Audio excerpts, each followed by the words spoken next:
지난 시간 우리는 예수의 부활을 함께 살펴봤습니다. 복음은 여러분 예수의 죽음만을 담고 있는 것이 아니라 예수의 부활까지를 다 담고 있습니다. 예수의 부활은 성도에게 이 특별히 소망이 된다, 그렇게 말씀을 드렸죠. 이는 복음이 곧 성도에게는 소망이 된다라고 하는 말과 같습니다. 때문에 복음의 한 축을 담당하고 있는 이 부활은 대단히 중요한 주제입니다.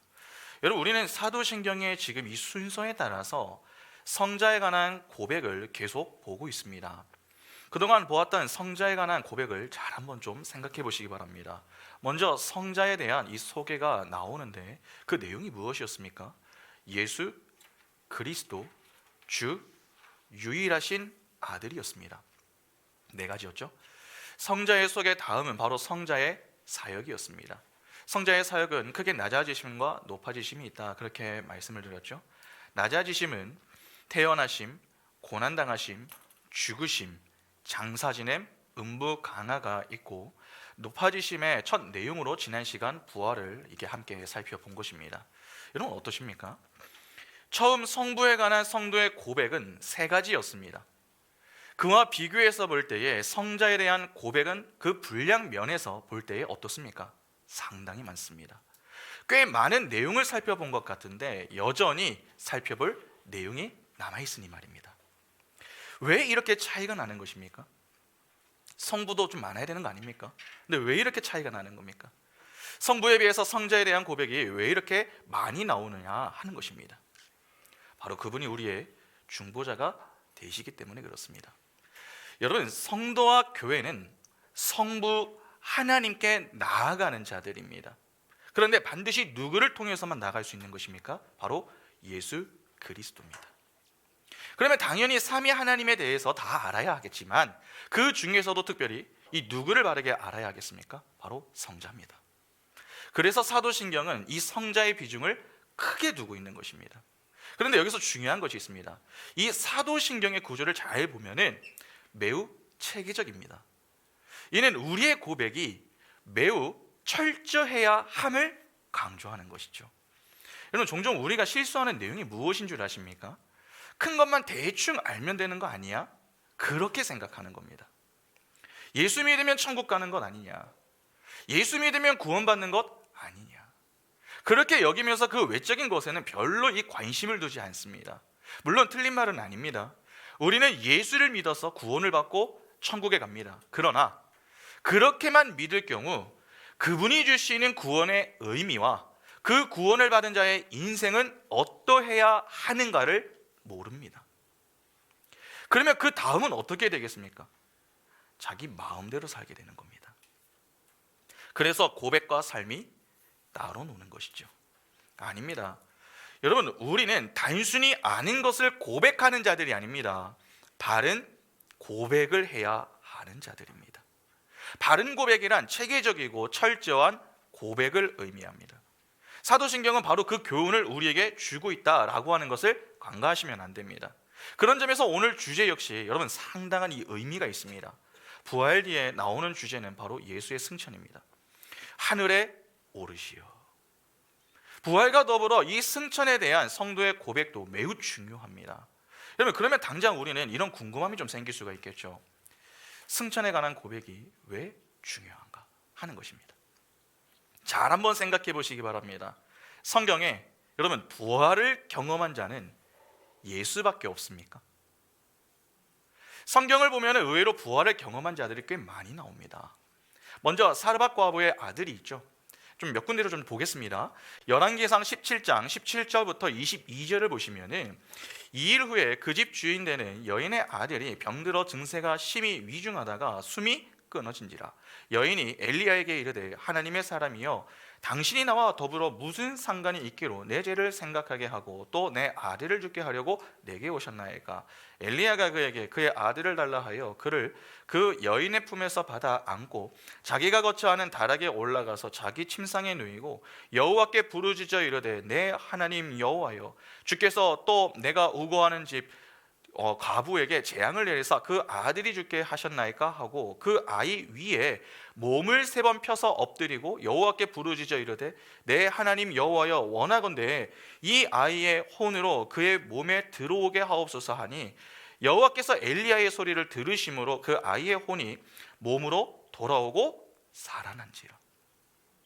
해당 내용을 보면 분명 이 사르밧 과부의 아들은 죽었다 그렇게 나옵니다. 그러나 엘리야에 의해서 다시 살아나죠. 그러니까 사르밧 과부의 아들은 무엇을 경험한 것입니까? 부활을 경험한 것입니다. 수넴 여인의 아들도 똑같죠. 열왕기하 4장 32절부터 35절 보시면은 엘리사는 엘리야의 제자입니다. 엘리사가 집에 들어가 보니 아이가 죽었는데 자기의 침상에 눕혔는지라 들어가서는 문을 닫으니 2사람뿐이라 엘리사가 여호와께 기도하고 아이 위에 올라 엎드려 자기 입을 그의 입에 자기 눈을 그의 눈에 자기 손을 그의 손에 대고 그의 몸에 엎드리니 아이의 살이 차차 따뜻하더라. 엘리사가 내려서 집 안에서 한번 이리저리 다니고 다시 아이 위에 올라 엎드리니 아이가 7번 재채기하고 눈을 뜨는지라. 엘리야의 제자 이 엘리사 때에도 똑같은 일이 있었습니다. 여러분, 사람이 죽으면 몸이 어떻게 됩니까? 차가워지지 않습니까? 그러니까 차가워졌다는 건 죽었다는 겁니다. 그런데 그 죽었던 아이가 다시 살아나니까 어떻게 됩니까? 차차 따뜻해졌던 것이죠. 여러분, 또한 우리가 잘 알고 있는 이 마른 뼈 사건, 그 사건도 한번 생각해 보시기 바랍니다. 에스겔 37장 5절부터 10절 보시면 주 여호와께서 이 뼈들에게 이같이 말씀하시기를 내가 생기를 너희에게 들어가게 하리니 너희가 살아나리라. 너희 위에 힘줄을 두고 살을 입히고 가죽으로 덮고 너희 속에 생기를 넣으리니 너희가 살아나리라. 또 내가 여호와인 줄 너희가 알리라 하셨다 하라. 이에 내가 명령을 따라 대언하니 대언할 때에 소리가 나고 움직이며 이 뼈 저 뼈가 들어맞아 뼈들이 서로 연결되더라. 내가 또 보니 그 뼈에 힘줄이 생기고 살이 오르며 그 위에 가죽이 덮이나 그 속에 생기는 없더라. 또 내게 이르시되 인자야 너는 생기를 향하여 대언하라. 생기에게 대언하여 이르기를 주 여호와께서 이같이 말씀하시기를 생기야 사방에서부터 와서 이 죽음을 당한 자에게 불어서 살아나게 하라 하셨다 하라. 이에 내가 그 명령대로 대언하였더니 생기가 그들에게 들어가며 그들이 곧 살아나서 일어나 서는데 극히 큰 군대더라. 기본적으로 마른 뼈는요, 죽은 지 한참 지난 상태를 보여주는 겁니다. 그런데 그런 마른 뼈가 살아있는 존재가 되었습니다. 그렇게 살아난 자가 한둘이 아니죠. 방금 읽은 10절을 보면은 극히 큰 군대라고 하였습니다. 그러니까 이때 살아난 자들이 상당히 많았음을 알 수 있습니다. 이처럼 구약을 보면은 부활을 경험한 자들에 관한 기사가 심심치 않게 나옵니다. 그러면 신약은 어떻습니까? 신약도 비슷합니다. 복음서에 여러분 이 나사로는 예수에 의해서 부활을 경험했었던 인물입니다. 요한복음 11장 39절부터 보시면은 예수께서 이르시되 돌을 옮겨 놓으라 하시니 그 죽은 자의 눈이 마르다가 이르되 주여 죽은 지가 나흘이 되었음에 벌써 냄새가 나나이다. 예수께서 이르시되 내 말이 내가 믿으면 하나님의 영광을 보리라 하지 아니하였느냐 하시니 돌을 옮겨 놓으니 예수께서 눈을 들어 우러러 보시고 이르시되 아버지여 내 말을 들으신 것을 감사하나이다. 항상 내 말을 들으시는 줄을 내가 알았나이다. 그러나 이 말씀하옵는 것은 둘러선 무리를 위함이니 곧 아버지께서 나를 보내신 것을 그들로 믿게 하려 함이니이다. 이 말씀을 하시고 큰 소리로 나사로야 나오라 부르시니 죽은 자가 수족을 배로 동인 채로 나오는데 그 얼굴은 수건에 쌓였더라. 예수께서 이르시되 풀어놓아 다니게 하라 하시니라. 그리고 마지막으로 여러분 사도행전에 나오는 유두고도 한번 볼까요? 사도행전 20장 9절부터 12절 보시면 유두고라 하는 청년이 창에 걸터 앉아 있다가 깊이 졸더니 바울이 강론하기를 더 오래 하매 졸음을 이기지 못하여 3층에서 떨어지거늘 일으켜 보니 죽었는지라. 바울이 내려가서 그 위에 엎드려 그 몸을 안고 말하되 떠들지 말라 생명이 그에게 있다 하고 올라가 떡을 떼어 먹고 오랫동안 곧 날이 새기까지 이야기하고 떠나니라. 사람들이 살아난 청년을 데리고 가서 적지 않게 위로를 받았더라. 여러분 어떠십니까?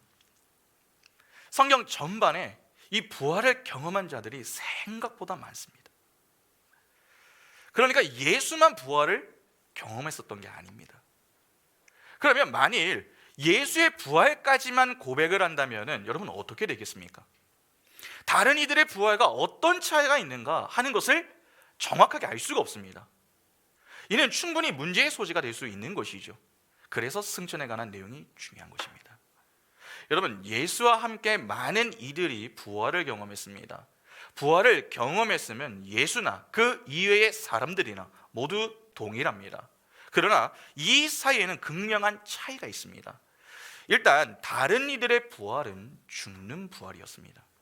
다시 말해서 그들은 부활을 했으나 이후 죽었다는 것이죠. 그러나 예수의 부활은 어떻습니까?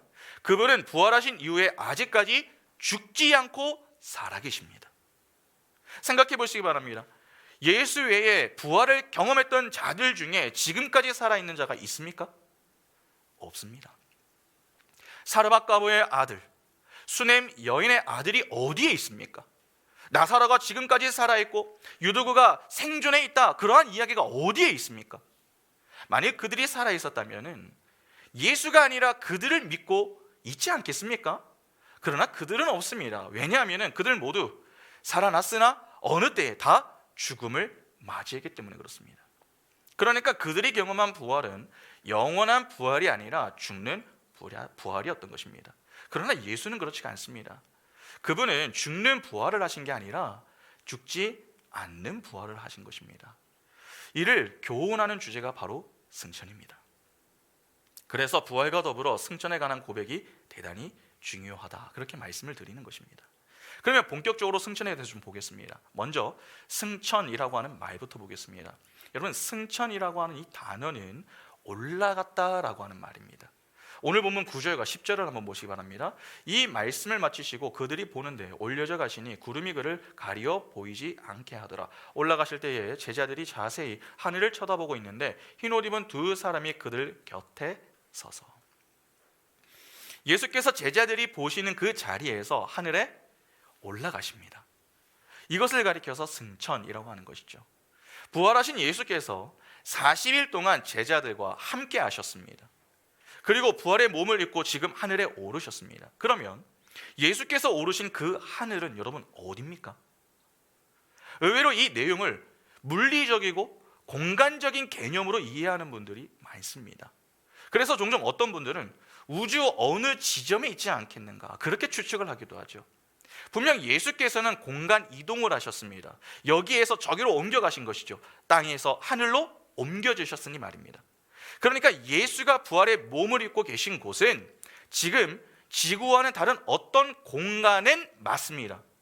그곳은 하나님이 계신 하나님의 나라입니다.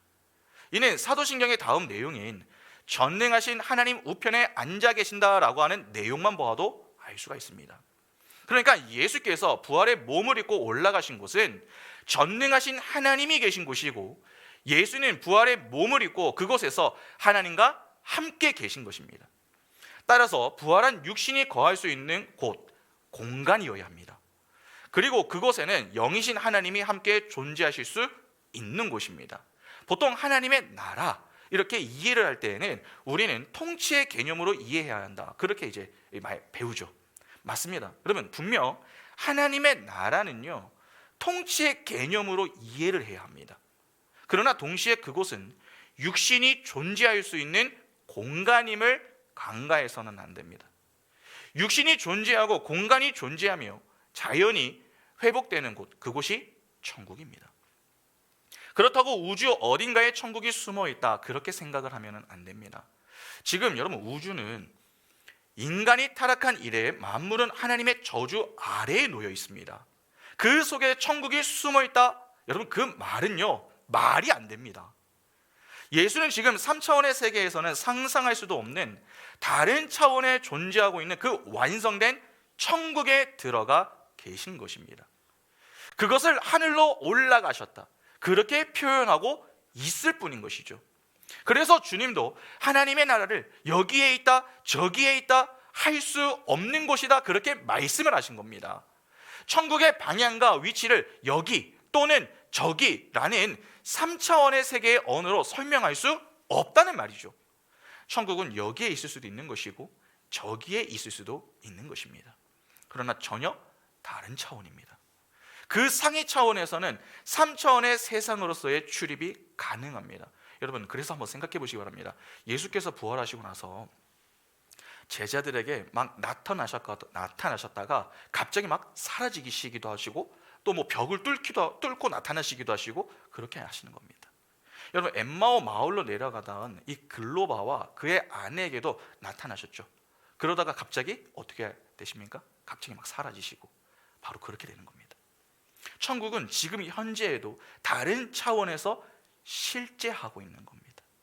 단지 올라갔다는 그 표현 때문에 천국이 저 우주 멀리 어딘가에 있을 것이다, 그러한 추측은 삼가해야 합니다. 만일 문자 그대로 이해하게 되면은 북극에서 하늘로 올라가심을 본 자들은 괜찮지만 남극에 있는 자들의 경우는 어떻게 되겠습니까? 북극에서 내려가고 계신 것을 보게 되는 거 아닙니까? 그러니까 승천을 문자적으로 해석을 하거나 상상을 동원하여서 이해하면은 문제가 되는 것입니다. 오히려 그 속에 함유된 진리를 발견하는 것에 힘을 써야 하는 것이죠. 그렇게 천국은 지금 우리 곁에서 다른 차원의 것으로 존재합니다. 그래서 우리가 이 3차원의 세계에서 하나님의 통치에 순종하는 그 자신의 모습을 경험하며 천국을 경험하기도 하는 것이죠. 천국이 그 순간 차원을 뛰어넘어서 우리를 침노해 버리는 것입니다. 그러면 여기서 우리는 이제 이런 질문을 좀 던져볼 필요가 있습니다. 예수는 왜 꼭 승천을 하셔야 했으며, 또 성경은 왜 굳이 이 내용을 기록해 놓고 있느냐 하는 것입니다. 오늘 보면 윗부분을 보면은 예수께서 부활하신 이후에 40일 동안 제자들과 사람들에게 나타나셨습니다. 그리고는 하나님의 나라의 일에 대해서 가르치는 그러한 내용이 나옵니다.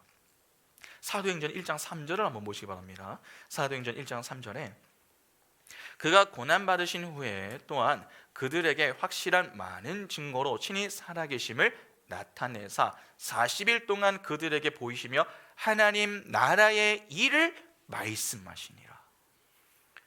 하나님 나라의 일이라고 하는 것이 도대체 무엇이기에 주님은 승천하시기 전까지 이 일에 열심을 내신 것입니까? 공생의 시절에 이에 대해서 교훈을 하신 적이 있습니다. 요한복음 6장 28절과 29절 보시면 그들이 묻되 우리가 어떻게 하여야 하나님의 일을 하오리까? 예수께서 대답하여 이르시되 하나님께서 보내신 일을 믿는 것이 하나님의 일이니라 하시니. 예수께서 부활하시고 승천하시기 전까지 열심히 가르치셨던 하나님의 나라의 일은 인간의 공로나 열심을 부인하고 예수의 은혜만을 의지하여 구원에 이르러야 하는 구원의 믿음에 가는 것이었습니다. 그러니까 승천하시기 전에 예수가 제자들에게 가르치셨던 것은 이제 믿음의 시대가 올 것이니 당황하지 말라 하는 가르침이었던 것이죠. 그런데 예수 믿는 믿음이라고 하는 것이 도대체 무엇입니까? 히브리서 11장 1절에 믿음은 바라는 것들의 실상이요 보이지 않는 것들의 증거니. 하나님의 일인 믿음은 바라는 것, 즉 아직 이루어지지 않아 소망하고 있는 것들을 실상으로 받아들일 수 있는 힘입니다. 다시 말해서 눈에 보이지 않는 것들을 눈으로 보는 것처럼 실제로 보는 힘을 말합니다. 증거라고 하는 단어는 여러분 밝히 드러내다라고 하는 뜻이거든요. 따라서 예수께서 승천하시기 전에 이 제자들에게 믿음을 가르치셨다라고 하는 것은 이제 육신을 입은 예수가 그들과 함께하면서 적을 막아주고 문제를 해결해 주거나 또 병을 고쳐주는 그러한 시대가 가고 성령이 오셔서 믿음으로 그 천국의 현실을 인식하고 경험하고 교회의 시대가 올 것이다, 그것을 가르쳐 주신 겁니다. 그것이 예수의 승천 뒤에 일어날 일이었던 것이죠. 그래서 주님이 승천하신 후에는 육신을 입으시고 누구에게도 나타나신 적이 없습니다. 따라서 성령을 받고 믿음을 선물로 얻은 교회와 성도는 이제 예수의 기적적인 도움이나 신비적인 체험, 기적적인 질병의 치유 등을 눈으로 보고 싶어 해서는 안 되는 것입니다. 그렇게 해도 그렇게 안 하십니다. 승천하신 예수를 믿는 믿음으로 살아야 하는 성도는 오히려 굶주림 속에서도 믿음으로 하늘의 오병이어를 볼 수 있어야 합니다. 질병 속에서도 완성된 하늘나라를 보아야 합니다. 세상의 풍파를 겪으며 그 속에서 세상의 풍파를 밟고 서야 합니다. 그것이 성도의 삶입니다. 예수는 우리 성도를 형제로 인정해 주십니다. 예수는 육신을 입고 당신과 영원히 함께 살게 될 당신의 형제 자매들에게 하나님 나라 백성들의 삶이다 라고 하는 것이 무엇인지를 이 땅에서 잠시 경험케 하고 계신 것입니다. 그래서 예수는 당신의 제자들에게 너희는 내 증인이 되리라 그렇게 말씀을 하셨던 겁니다. 그 말은 성도가 이 세상에서 예수의 삶을 보고 들은 자들처럼 그 삶을 그대로 살게 된다라고 하는 뜻입니다. 또한 그들의 그러한 삶으로 예수께서 꼭 다시 오실 것이라는 그 약속이 그것을 마치 그 당시 그 자리에서 직접 본 자들처럼 사는 이들에 의해서 증인되게 하실 것이다 라고 하는 말씀인 것입니다. 그것이 믿음의 시대를 사는 성도의 삶이며 증인된 삶인 것입니다.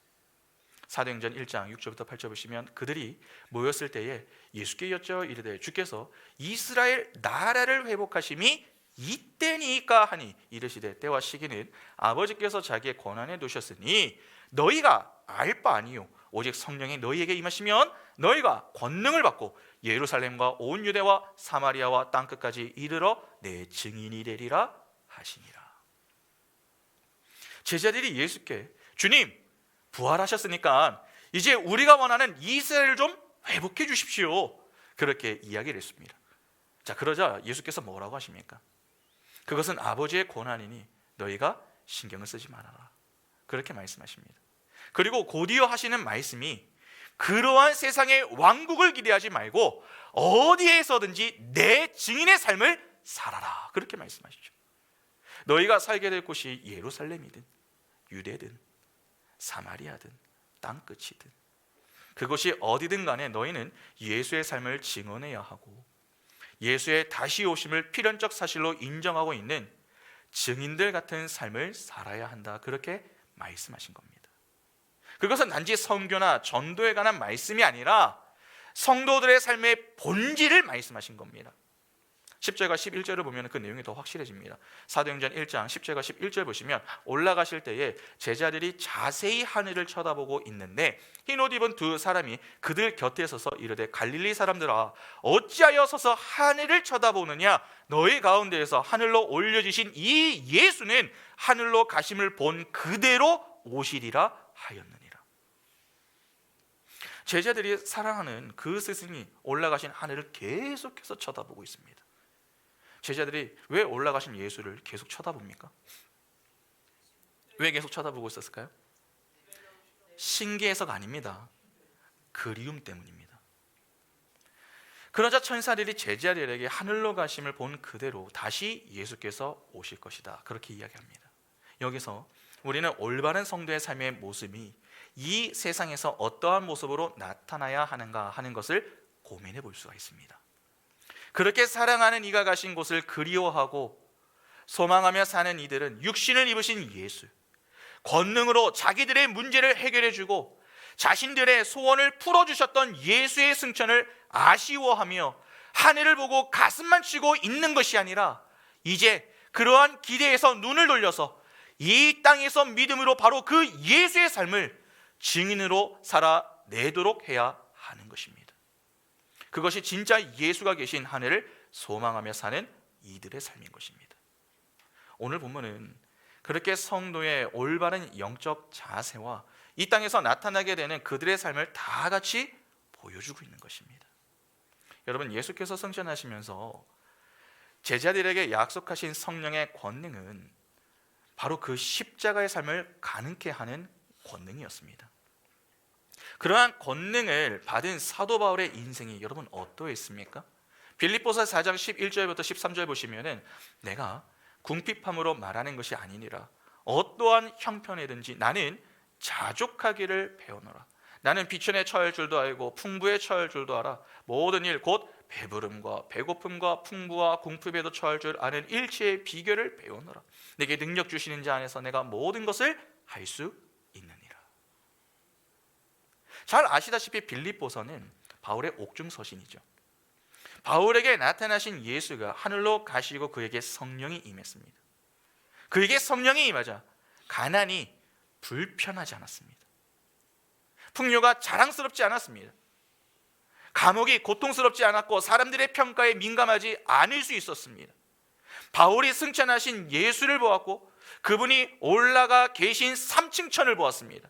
그리고 그 예수가 계신 하늘이 바로 자신의 처소인 것을 알았습니다. 그랬더니 그의 삶에 힘이 생기더라 하는 것이었습니다. 다시 말해서 권능이 생겼다는 것이죠. 세상이 그를 낙담케 하지 못했습니다. 그것이 바울이 이야기하는 모든 것입니다. 여러분, 자기는 모든 것을 감내할 힘이 있다는 것이죠. 그것이 성령이 주시는 믿음의 힘입니다. 바울은 그 믿음의 힘을 발휘하며 매일을 살아갔던 것이죠. 여러분, 성령의 권능은 병을 고치고 이상한 체험을 하게 해주며 소원 성취를 이루어지는 게 아닙니다. 오히려 자기 부인과 자기 십자가를 감내할 수 있는 믿음의 힘입니다. 성도는 그 권능을 가지고 세상 안에서 사는 것입니다.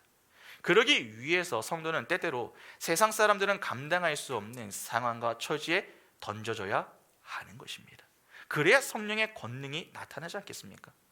어떠십니까? 지금 우리의 인생에는 이러한 성령의 권능이 나타나고 있습니까?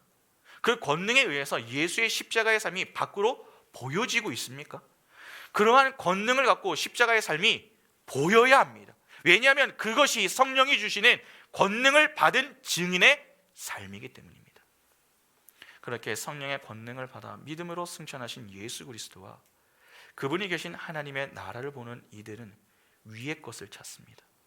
아래, 즉 땅의 것에서 점점 눈을 돌리게 됩니다. 그러다 보면은 감옥이나 가난, 질병 등은 별것 아닌 게 되는 것이죠. 설령 내 형편과 처지가 내 생각보다 좋지 못하다고 해도 그것으로 하나님께 그렇게 불평하지 않습니다. 반대로 내 상황이 남들보다 좋다고 해도 교만하지도 않습니다. 오히려 그 모든 상황 가운데서도 하나님의 뜻이 이루어지고 있는가, 그것을 고민하며 겸손히 하나님의 뜻을 구하는 자리로 향합니다. 골로새서 3장 1절부터 4절 보시면, 그러므로 너희가 그리스도와 함께 다시 살리심을 받았으면 위의 것을 찾으라. 거기에는 그리스도께서 하나님 우편에 앉아 계시느니라. 위의 것을 생각하고 땅의 것을 생각하지 말라. 이는 너희가 죽었고 너희 생명이 그리스도와 함께 하나님 안에 감추어졌습니다. 우리의 생명이신 그리스도께서 나타나실 그때에 너희도 그와 함께 영광 중에 나타나리라. 성도는 이 땅의 것에 눈을 두는 자가 아닙니다. 승천하여 하나님 우편에 좌정하신 그 예수, 그리고 그 예수의 나라를 바라보며 그곳에 소망을 두고 사는 자들입니다. 그러할 때에 우리는 기적의 예수, 능력의 예수, 나의 만족을 채워주는 그 예수를 바라보던 눈을 끌어내어서 믿음으로 세상을 이기는 삶, 십자가의 삶, 자기 부인의 삶을 살 수 있게 되는 것입니다. 이 세상에서 믿음으로 승천하신 예수와 함께 그분의 사역에 동참하고 있는 이들은 예수가 재림하실 때 예수의 영광에 그대로 동참하게 됩니다. 그러나 이 땅에서 예수의 삶에 연합되지 못한 자들은 절대 영광 중에 예수와 함께할 수가 없습니다. 오늘 우리는 어느 쪽에 가깝습니까? 우리가 진정 예수의 승천을 사실로 믿고 있다면 우리도 부활의 새로운 몸을 입고 그 천국에 들어가게 될 것이라는 소망이 있어야 합니다. 지금 부활의 몸을 입으신 예수가 거기에 살고 계십니다. 여러분, 예수의 승천을 믿으십니까? 예수가 부활의 몸으로 살고 계신 그곳이 실제하고 있음을 믿고 계십니까? 그리고 그것에 새로운 육신을 입고 들어가게 될 것이다 라고 하는 것을 진정 믿으십니까? 그렇다면 우리는 주님을 사랑하고 있는 자들이 맞습니다. 우리는 사랑하는 사람이 가 있는 곳이 아니라면 절대로 실감할 수가 없습니다. 여러분, 사실과 현실은 다르다는 거 아시죠? 어떤 좋은 곳이 있습니다. 그것은 사실이 될 수는 있어도 현실이 될 수는 없습니다. 그러나 우리가 사랑하는 이가 있다면 그것은 사실이 아니라 현실이 될 수 있는 것입니다. 지금 미국에 정의가 가 있잖아요. 정의 형제가 우리가 미국이 좋다는 거 알고 있잖아요. 미국 좋지 않은 나라입니까? 좋은 나라죠. 물론 좀 위험하긴 하지만 그래도 좋은 나라지 않습니까? 근데 좋다, 미국이 좋다, 갈 곳이 많다, 그거는 우리에게 현실입니까? 그건 우리에게 사실입니다. 근데 정희 형제가 지금 미국에 가 있잖아요. 이제 조금 있으면 오겠지만 우리가 사랑하는 정희 형제가 미국에 가 있기 때문에 그곳이 좋다라고 하는 것이 우리에게는 어떻게 되는 것입니까? 우리에게 현실인 거죠. 그래서 우리한테도 사진을 막 보내주고 하잖아요. 우리가 예수의 승천 사실을 진짜로 믿고 그분이 육신을 입고 올라가 계신 그곳의 실제를 믿는다면은, 그래서 너무나도 가고 싶은 마음이 있다면 그분을 사랑하고 있는 게 맞습니다. 그 사랑이 있는 분들은 수시로 일상에서 천국을 현실로 경험할 수 있게 되는 것입니다. 가끔 신앙생활을 하시는 분들 중에 하늘 상급을 좀 많이 받아보려고 애를 쓰시는 분들이 있습니다.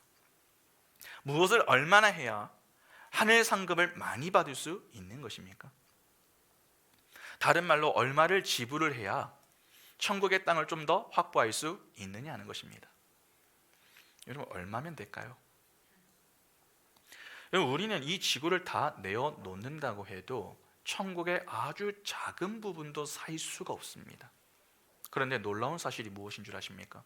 그 천국이 모두 우리의 것이다 라고 하는 사실입니다. 이 땅에서 아무리 가난해도, 아무리 무지하고 못나도 우리는 하늘 부자입니다. 이 우주를 다 주고도 못 살 그 천국을 육신으로 누리며 영원히 살 수 있는 자들이 바로 우리입니다. 그곳에서는 우리가 모두 왕입니다.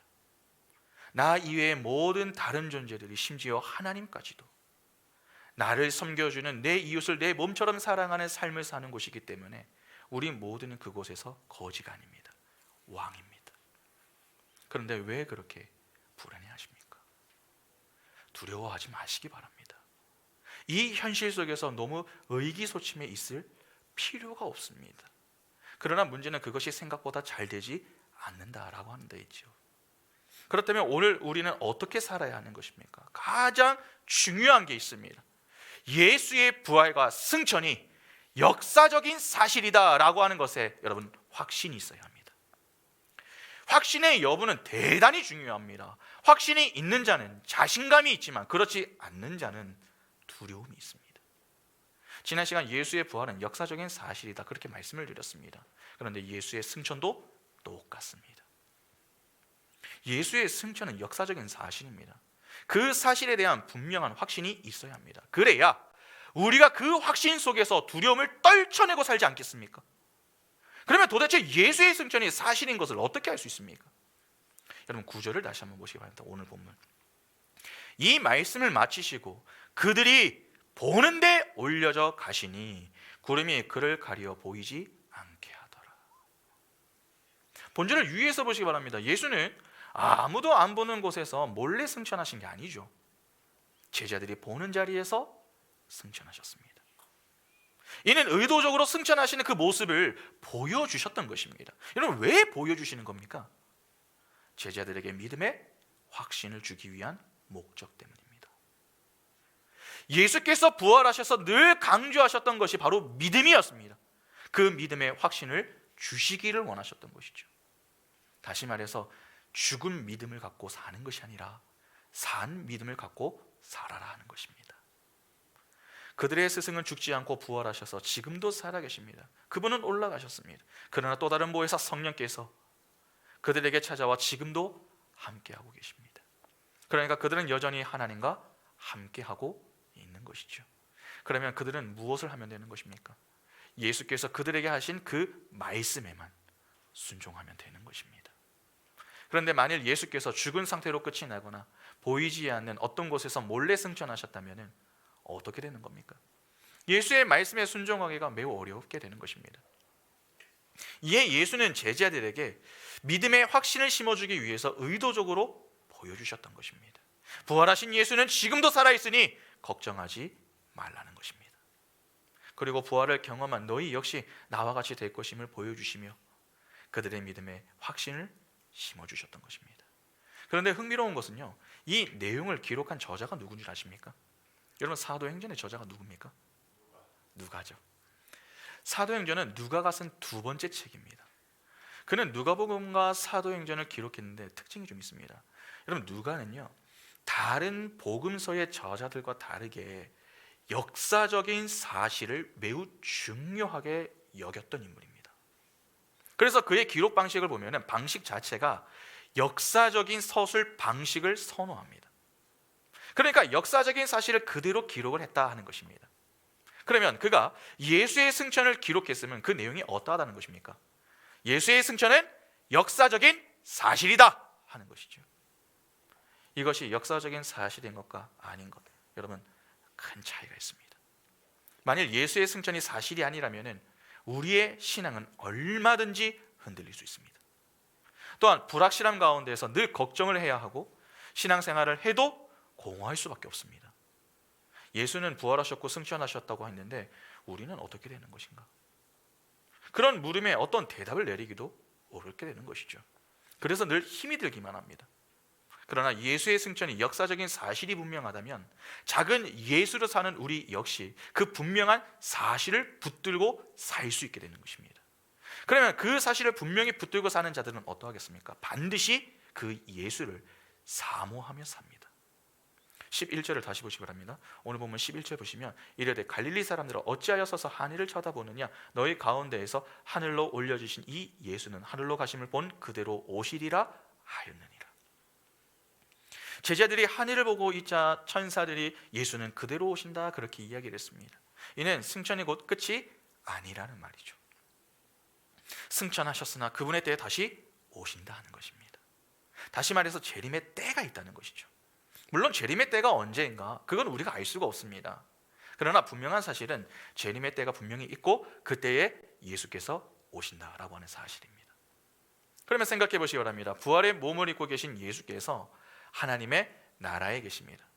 그리고 그분의 때에 다시 오신다라고 합니다. 그 사실이 분명하다면 우리는 그분이 계신 그 나라와 그분이 오실 재림의 때를 얼마나 사모하며 지내게 되겠습니까? 그것이 사실이 아니라 현실입니다. 그러니 얼마나 애타게 그날이 오기를 기다리겠습니까? 연애할 때 가끔 군대 간 남자친구를 기다리는 좀 자매들이 있지 않습니까? 비록 내 눈에는 보이지 않지만 정말 남자친구를 사랑하는 자매는 기다립니다. 그 고무신을 거꾸로 이게 신어가지고 남자친구한테 사진을 보내지 않죠. 여러분, 그런데 기다리는 그 자매들이 어떻게 기다립니까? 정말 사랑한다면 그냥 기다리는 게 아니라 남자친구가 전역하는 그 날을 손꼽아 기다립니다. 신랑이신 예수를 기다리는 신부인 교회가 바로 그렇게 기다리게 된다는 것입니다. 부활신앙을 갖고 사는 성도는 예수와 그분의 나라를 사모하는 마음으로 기다립니다. 그러면 그 사랑은 어떻게 표현되겠습니까? 하나님의 말씀에 순종하는 모습으로 표현이 됩니다. 본문 8절을 보면은 예수께서 승천하시기 전에 제자들에게 하신 마지막 말씀이 무엇이었습니까? 내 증인이 되라는 것이었습니다. 증인은 밝히 드러낸다라고 하는 의미가 있다고 말씀드렸죠. 그러면 무엇을 밝히 드러냅니까? 하나님의 말씀에 순종하는 모습입니다. 이를 조금 다르게 표현하면 하나님의 통치에 순종하는 것이다 그렇게 말할 수 있습니다. 여러분, 우리가 진정으로 하나님을 사모한다면 그분의 통치를 받는 것은 지극히 당연한 것입니다. 사랑하는데 통치를 거부한다? 이건 모순입니다. 하나님을 사모하면 반드시 그분의 통치를 받습니다. 하나님의 말씀 배우기를 기뻐하고 그 말씀에 순종하기를 즐거워합니다.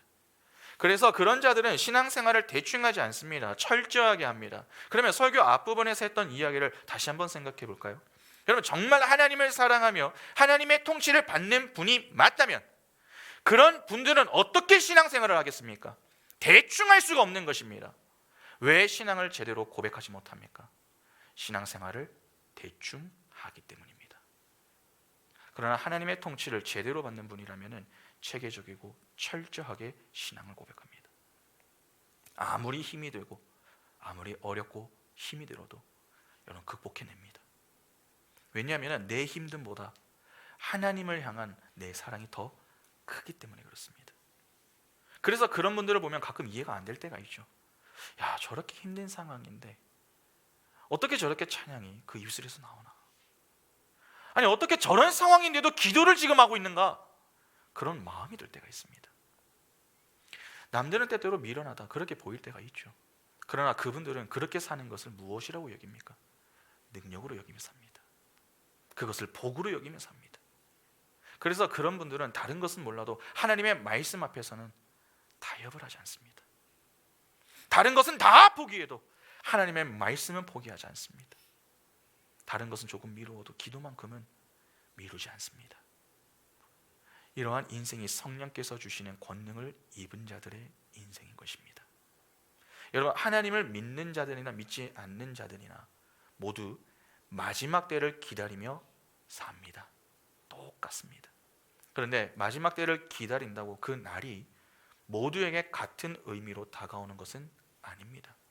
누군가에게는 그 날이 심판의 때가 되기도 하지만 누군가에게는 그 날이 기쁨의 때가 되기도 합니다.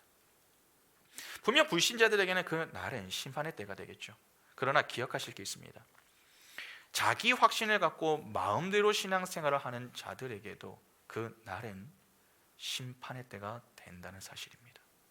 아모스 5장 18절 보시면 화 있을진저 여호와의 날을 사모하는 자여 너희가 어찌하여 여호와의 날을 사모하느냐 그 날은 어둠이요 빛이 아니라. 우리가 이곳에 함께 모여 신앙생활을 한다고 해서 다 같은 중심을 갖고 있는 것은 아닐 수 있습니다. 몸은 이 자리에 나와 있어도 중심은 전혀 다른 곳에 있을 수 있는 것이죠. 우리는 그 사실을 알 수 없습니다. 그러나 하나님은 아십니다. 형식만 갖춘다고 하나님이 기뻐하시는 게 아닙니다. 하나님은 우리의 중심을 보시는 분이십니다. 이스라엘은 여호와의 날을 손꼽아 기다렸습니다. 적어도 그들은 그 날을 복을 받는 날이다 그렇게 여기면서 지냈습니다. 그러나 아모스 선지자는 말하는 것이죠. 그 날은 복이 아니라 심판의 날이 될 것이다. 이것이 이스라엘에게 주어졌던 내용입니다. 오늘날로 말하면 교회에게 주어졌던 내용이 되는 것입니다. 왜 그들에게 이 무서운 선포가 내려지는 것입니까? 율법과 형식은 있으나 그들의 중심에는 여호와가 없었기 때문입니다. 여호와의 날에 복을 받는 것은 오직 여호와를 찾는 이들에게만 주어지는 것입니다. 그래서 아모스 5장 6절 보면 이렇게 말씀합니다. 너희는 여호와를 찾으라 그리하면 살리라 그렇지 않으면 화면 넘겨주세요. 그가 불같이 요셉의 집에 임하여 멸하시리니 베델에서 그 불들을 끌 자가 없으리라. 여호와를 찾는다라고 하는 것은 여러분 여호와를 사모한다라고 하는 말입니다. 여호와를 사모한다라고 하는 것은 여호와의 통치를 받는다는 것입니다. 여호와의 통치를 받는다고 하는 것은 그분의 말씀에 따라 옳은 일을 하는 것입니다. 그래서 요한계시록 19장 8절 보면 이렇게 말씀하죠. 그에게 빛나고 깨끗한 세마포 옷을 입도록 허락하셨으니 이 세마포 옷은 성도들의 옳은 행실이로다 하더라. 성경에서 말하는 옳은 일이라고 하는 것은 여러분 단지 착한 일이 아닙니다. 하나님의 말씀이라면 그 말씀의 믿음으로 예라고 순종하는 것입니다. 아무리 내 뜻이 있어도 하나님의 뜻이라면 그 말씀에 기꺼이 내 뜻을 처리하고 하나님의 뜻에 순종하는 것입니다. 하나님은 그 모습을 귀하게 여기시며 기뻐하시는 것이죠. 미가서 6장 8절에 사람아 주께서 선한 것이 무엇임을 내게 보이셨나니 여호와께서 내게 구하시는 것은 오직 정의를 행하며 인자를 사랑하며 겸손하게 내 하나님과 함께 행하는 것이 아니냐. 바로 이러한 모습으로 살아야 하는 자들이 성도요 교회인 것이며 예수의 증인된 삶을 사는 모습인 것입니다. 여러분 우리의 신앙생활이 늘 불안정한 것은 다른 이유 때문이 아닙니다. 예수의 부활과 승천에 대한 확실한 믿음이 부족하기 때문입니다. 그것이 불확실하기 때문에 우리의 믿음도 늘 불안정한 것입니다. 아닙니다. 예수의 부활과 승천은 역사적인 사실입니다. 예수가 부활의 첫 열매가 되셨듯이 우리 역시 그러한 길을 걸어가게 될 것입니다. 이미 우리는 첫 부활을 경험한 자들로 사는 자들이죠. 우리는 어쩔 수 없이 예수를 믿으며 사는 자들이 아닙니다. 부활하셔서 승천하신 그 예수 그리스도께서 우리에게 주신 분명하고 확실한 믿음을 갖고 예수를 믿으며 사는 자들입니다. 예수께서 우리를 위하여 모든 것을 다 준비해 놓으셨습니다. 이 땅을 바라보며 두려워하지 마시고 믿음의 담대함을 가지시기 바랍니다. 그리고 믿음의 눈을 열어 예수 그리스도께서 그 나라와 재림의 때를 사모하며 그 날에 이르기까지 믿음으로 하나님의 말씀에 순종하는 그 인생을 살아가시기 바랍니다. 그리하여 이 땅에서 아무리 힘이 들고 어려운 일이라 할지라도 믿음으로 인내하고 극복하며 승리를 경험할 수 있는 그 복된 인생이 바로 우리 모두의 인생이 다 될 수 있기를 간절히 소망합니다. 우리 이 시간 같이 함께 찬양하겠습니다.